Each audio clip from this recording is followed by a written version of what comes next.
Good morning. How are you? Good, how are you doing? Good. Good. So, Errol, Good morning. Good morning, how are you doing?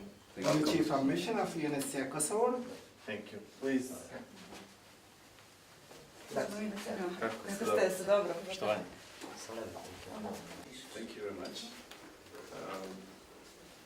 I hope, one thing I know actually, that it's going to be general the mission that we have here regarding our refugees.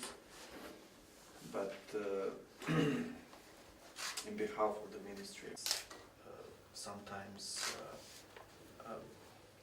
same, but sometimes they're new, as it is current momentum, some challenges, and therefore sometimes things doesn't depend on us.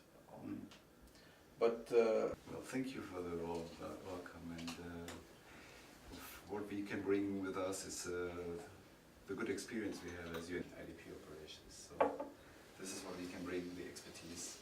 And